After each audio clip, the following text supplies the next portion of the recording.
नमस्कार। आज के इस वीडियो में दैनिक जागरण के संपादकीय से 470 शब्दों के डिक्टेशन को हम लोग आउटलाइंस के साथ लेने वाले हैं। अगर आपको इस डिक्टेशन के आउटलाइंस की ज़रूरत है तो आप हमारे शॉर्ट हैंड टीम ऐप को प्ले स्टोर से डाउनलोड कर सकते हैं, और अगर आपको इस डिक्टेशन के PDF की ज़रूरत है तो आप हमारे टेलीग्राम ग्रुप को ज्वाइन कर लें। लिंक इसी वीडियो के ठीक नीचे डिस्क्रिप्शन बॉक्स में आपको मिल जाएगा। इस डिक्टेशन को हम लोग 3 अलग अलग स्पीड में लेंगे। पहली बार में 70 की स्पीड में, दूसरी बार में 80 की स्पीड में, तो तीसरी और आखिरी बार में इसी डिक्टेशन को हम लोग 90 की स्पीड में लेने वाले हैं। तो 70 की स्पीड में आपका डिक्टेशन स्टार्ट होगा 5 सेकंड के बाद। तब तक के लिए आप रेडी रहें।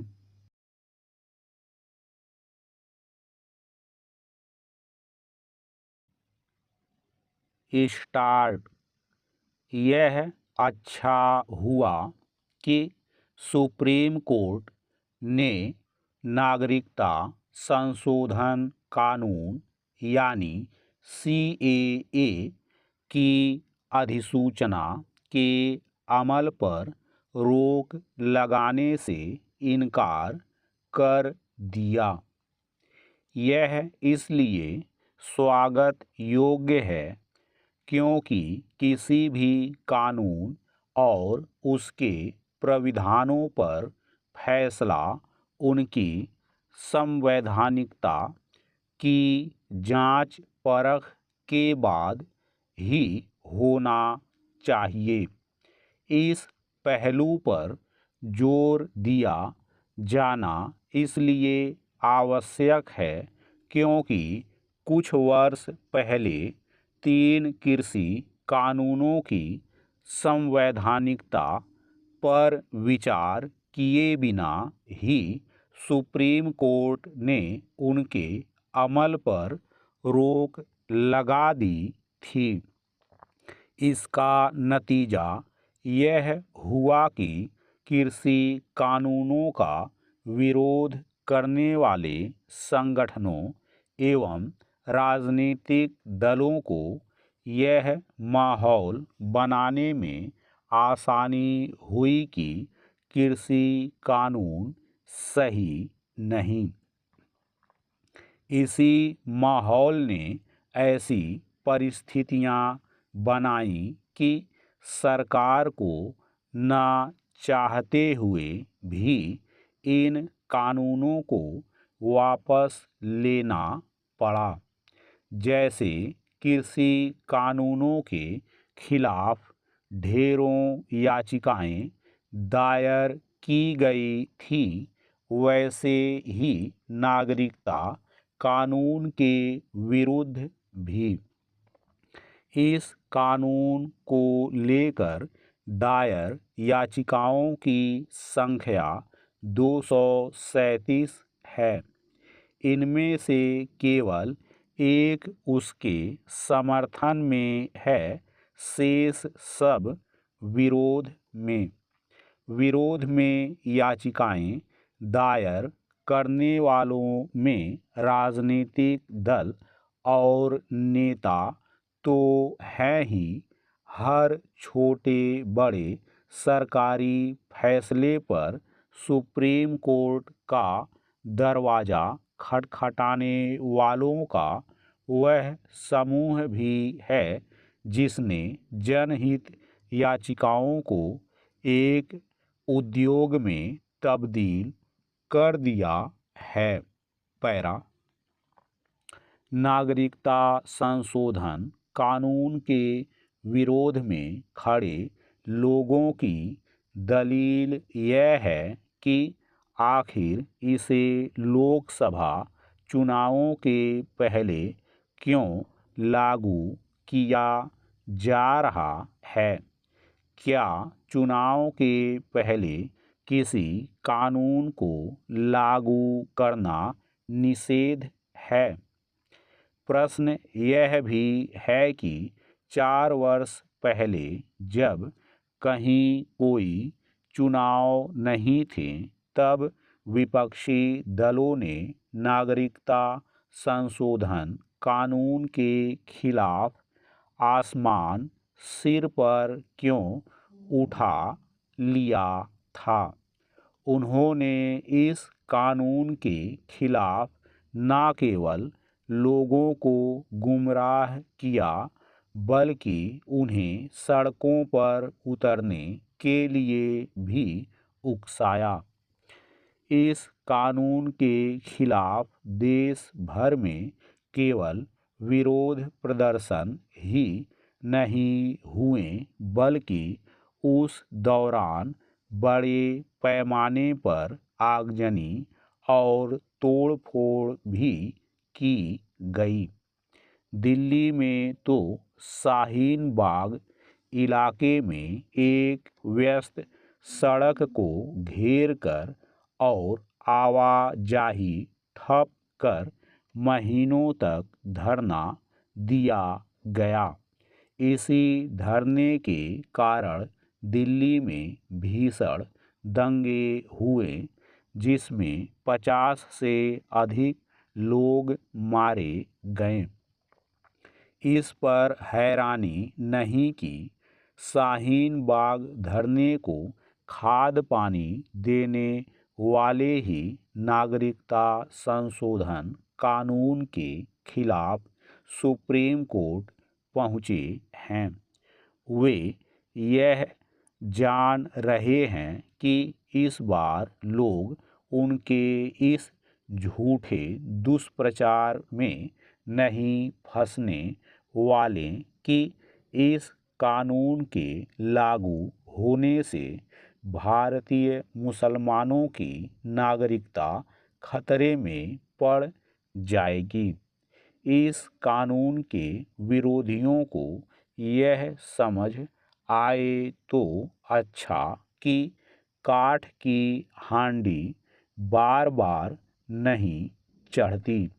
उन्हें अपनी यह बेतुकी मांग भी छोड़नी चाहिए कि नागरिकता कानून अफ़गानिस्तान, पाकिस्तान और बांग्लादेश के बहुसंख्यकों और उनके हाथों प्रताड़ित वहाँ के अल्पसंख्यकों पर समान रूप से लागू हो।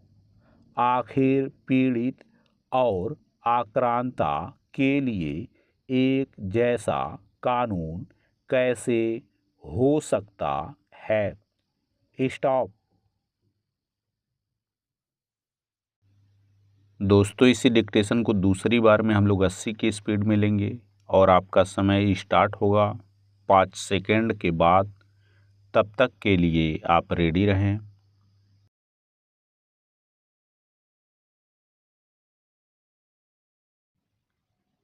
स्टार्ट। यह अच्छा हुआ कि सुप्रीम कोर्ट ने नागरिकता संशोधन कानून यानी CAA की अधिसूचना के अमल पर रोक लगाने से इनकार कर दिया।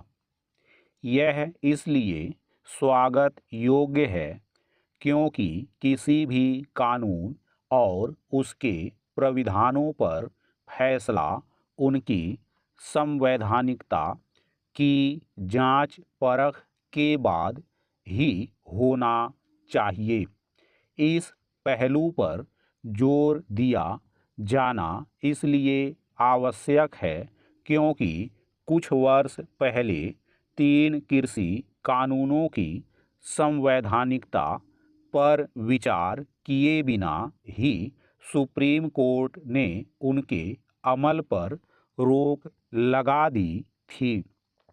इसका नतीजा यह हुआ कि कृषि कानूनों का विरोध करने वाले संगठनों एवं राजनीतिक दलों को यह माहौल बनाने में आसानी हुई कि कृषि कानून सही नहीं।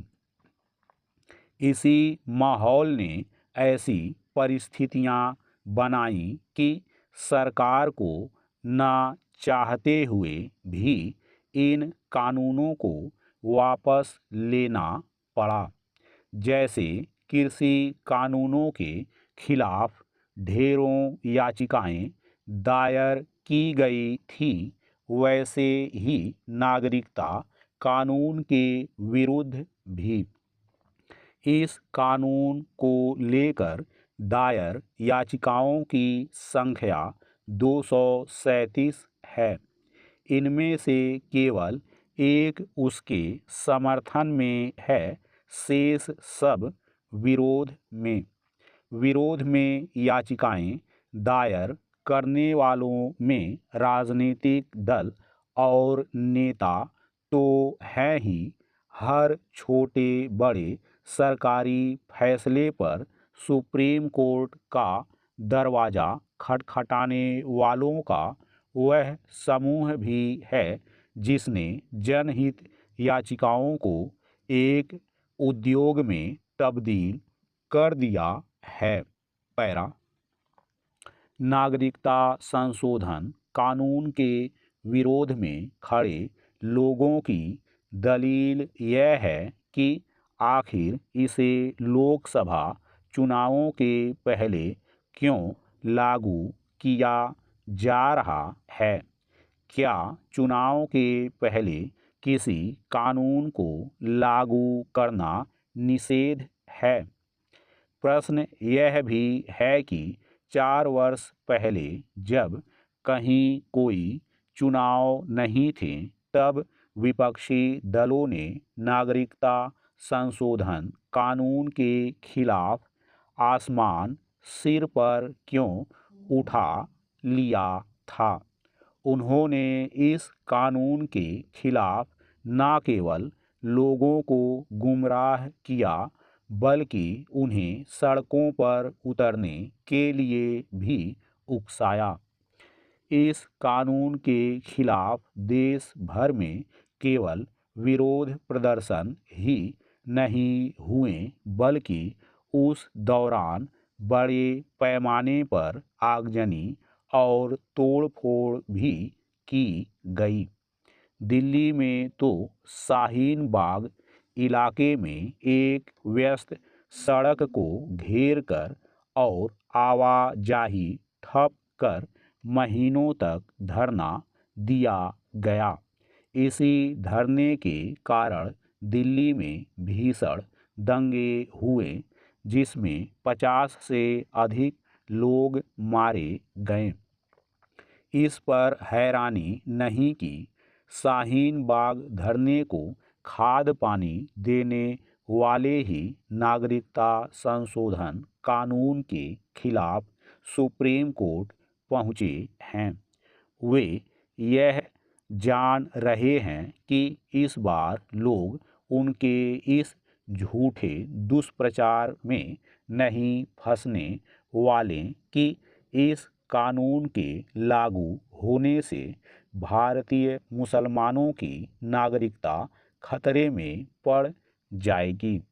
इस कानून के विरोधियों को यह समझ आए तो अच्छा कि काठ की हांडी बार बार नहीं चढ़ती।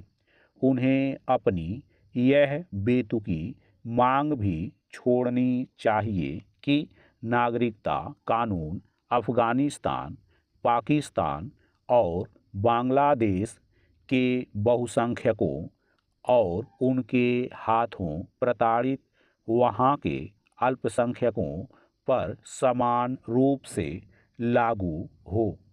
आखिर पीड़ित और आक्रांता के लिए एक जैसा कानून कैसे हो सकता है। स्टॉप।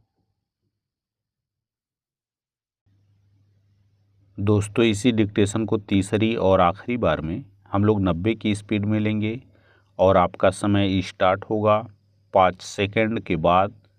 तब तक के लिए आप रेडी रहें।